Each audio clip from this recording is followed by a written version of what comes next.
Hey garden friends, today I wanted to get my clematis pruned and I'm going to take you along to show you how I do it. I have two types, type 2 pruning type and type 3 pruning type. And I'll show you each one and they're a little bit different. So let's get rolling on our clematis pruning in spring.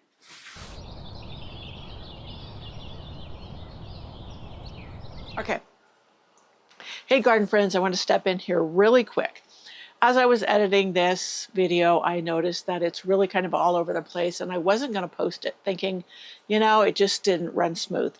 But then I thought, no, this is really a great lesson for everybody that sometimes in gardening, unexpected things happen and you have to pivot.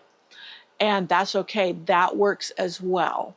So with that being said, I'm going to take you along as I prune on my type 3 type clematis and then the type 2 clematis. And I'll also give you little clips of what they look like when they're in full bloom, and I know you're going to love that. So come on along and see how it's done and how sometimes we need to switch things up to get the desired result or to test out something we want to try. So let's get rolling. This is my Warsaw Nike. Now, some have it in the type 2 pruning group, but for me, it behaves more of a type 3, and in other growers have it listed as a type 3. So I could already tell here, right here, some green. It was starting to bud out because we've had exceptionally warm weather, but that looks like it's about, oh, there's tons of them. Now, the only bad thing about it starting to bud up here is that's where all the blooms will be. And I want them to start down low. So I'm going to go ahead, and since this is more of a type 3, I'm going to just take it off about down to 12 inches from the ground. So now, let me get you where you can kind of see what I'm doing. Just trust me on this. This rose is now in the way. It got planted here, so I have to be careful. Now, if I wanted earlier bloom from some of them, I could leave some longer rather than just cutting it all off. And I do have a, I don't think I have a video, I might, of how to do it in thirds. I could take 1/3 of it down to 12 inches, do 1/3 of it like this height, and 1/3 leave tall. And then I would get a little bit earlier bloom. But this thing starts blooming like crazy anyways, and so just take the whole thing off down at about 12 inches from the ground.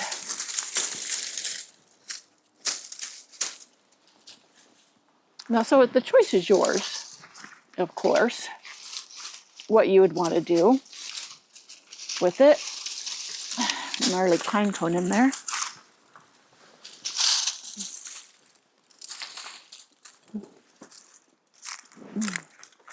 That one had a lot of buds on it. I really should have got out here and did this sooner. Usually I do this in fall, so that, because a lot of times in winter, like right now, I wouldn't be able to get out here to do this. We'd have too much snow. I'm going to show you the bud on this. I could just, can you see this bud right here? Starting to leaf out.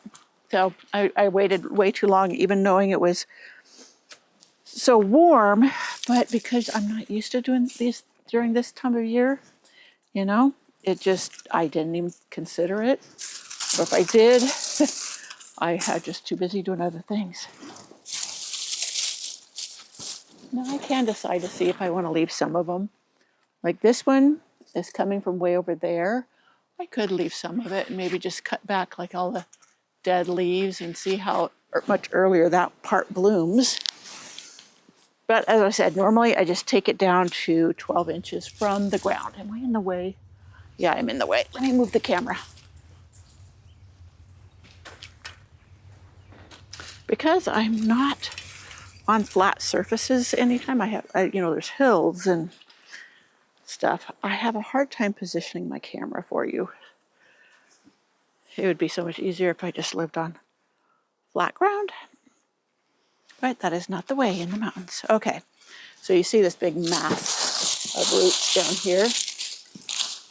And there's tons going every which direction, and it's a big gnarly mess. Look at that. Now that's one of the reasons for me it is so much easier just to take it down to the roots. I don't want the strawberry back here, so I'm going to pull it out down to the roots. I mean down to this level without doing much else. Go for a hole going around that root base. Good thing it's in a cage. So you see how this leans this way? So all of that can come down if I want, or I can do half of it. I know I said that. I'm thinking out loud here.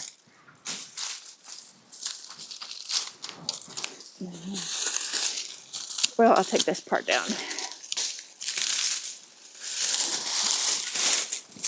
Now, like I said, normally I do this in fall because I can't get out here in spring. But you'll often be advised to do this in spring. I am going to show you how you can root a new clematis from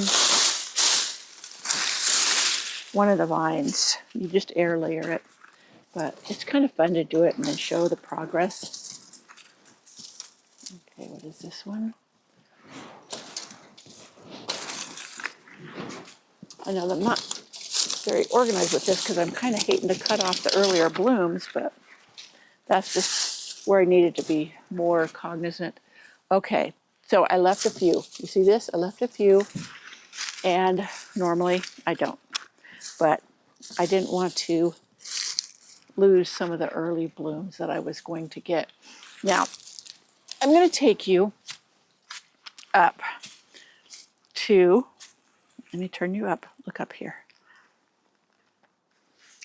See right here, there's all these still coming up. I will go along and I'll cut all the leaves off, the dead leaves. And then and I'll cut some of it back. Let me cut some of the taller ones back. Now this is really not that great. Okay, see these taller ones? I just cut off these dead pieces and I'll pull out. I'm going to cut them down to here because, well, no, I've got some sprouts up there. So we'll just cut back some of them. This is a wire I have to hold it up. I've got I got to get the pine needles out of here or it'll cause rot.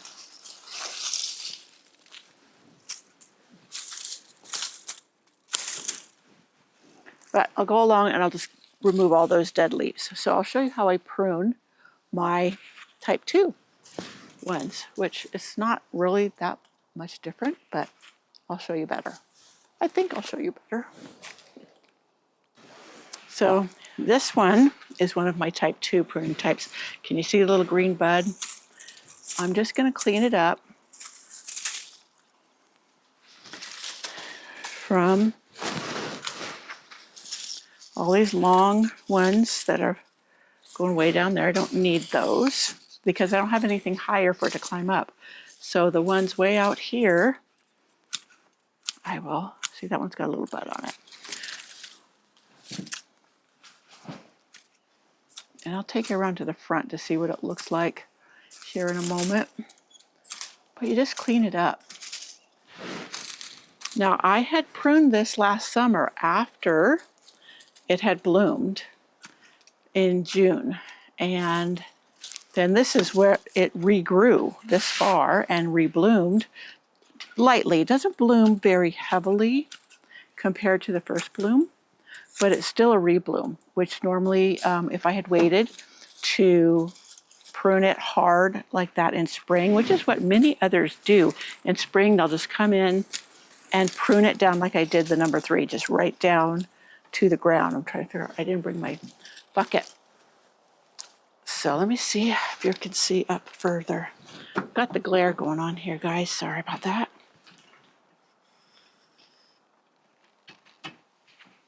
You see the little growth there? I'm just gonna cut back to that.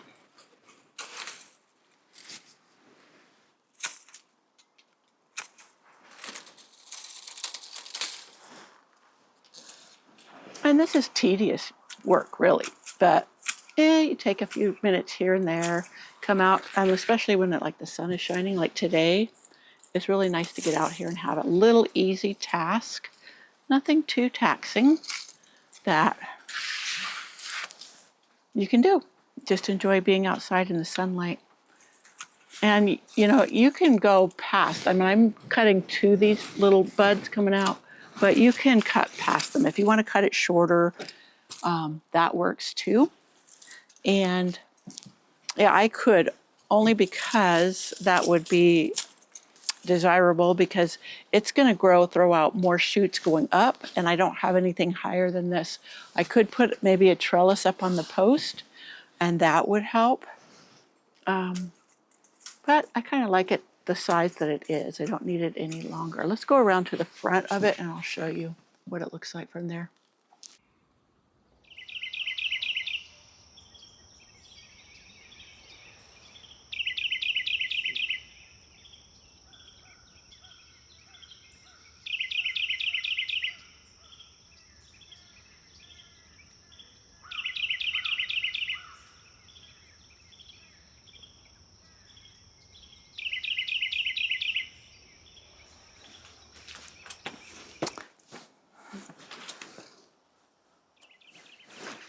Now here's the front side of it. And you see I got this long one coming up here. I could cut it back. Yes, it had a bud on it, but as I said, I don't want them draping too far down, going up and then draping down, because then it obscures the others that are going to bloom. And it will put on more growth. The type 2 Clematis, they bloom on new and old wood. And see, they want to bloom high up a lot of times. So sometimes I'll cut some of the vines down and leave others. It's just knowing which ones to do. So that's all good. Let me see if there's any more growth further down. This is sure squishy. I'm thinking the gophers have been in here.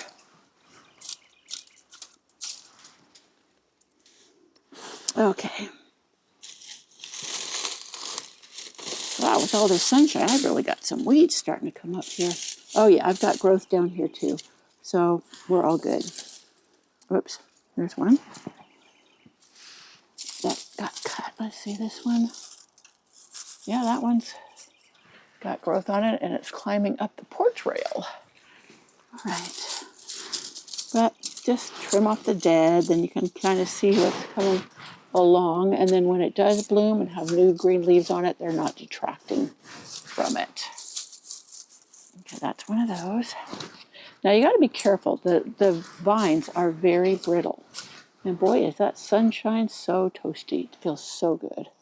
I need to put on a tank top, catch some rays, make some vitamin D.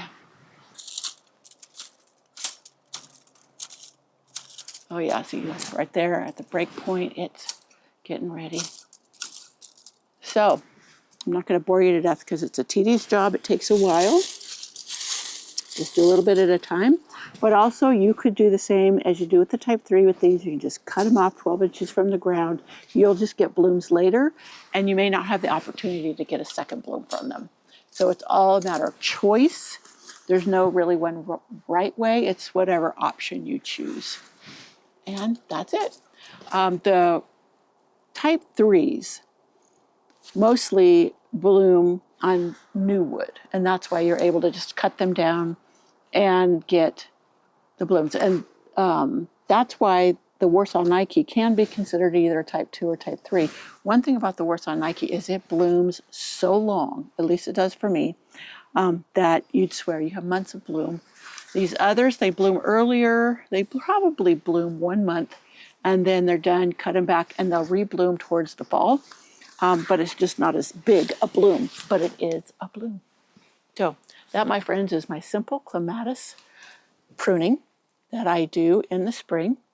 And sometimes I've even come in and done just cut them, whack them back in the fall. And that works too. Many will say don't do that. I don't know why. I guess they're maybe afraid that something will freeze or whatever. But the main roots are deep in the ground. And if you mulched them good, they should be fine. Yeah, they're pretty tough, pretty hardy. The only places they don't really perform well, I think, are places that don't have a cold winter, and they need that cold to set bloom. Or at least that's what I've read. I never grew them when I lived in the valley, so I wouldn't know. And I don't know of anybody down there that does grow them. Though I have a friend over in, they're a lower zone, so yeah, you could do it. They probably don't get near as cold as I do.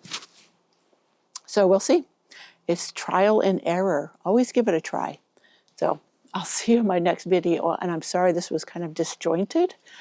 Yeah, it's kind of hard to set up the cameras out here. And after I saw my Warsaw Nike was already putting on so many buds, it was hard for me just to cut it back hard like I normally do, which I probably should have been tough and done it. But we'll see how it turns out this year. See if it's any different than a normal year. Alrighty, I'll see you in my next video. Bye. Oh, and do come on along later on in the season when things really start heating up. I'm going to share with you how I layer the Clematis to produce another one, to propagate it. I have a couple that I want to propagate, and I'm going to do that, and I'll take you along. So I'll see you then. Bye.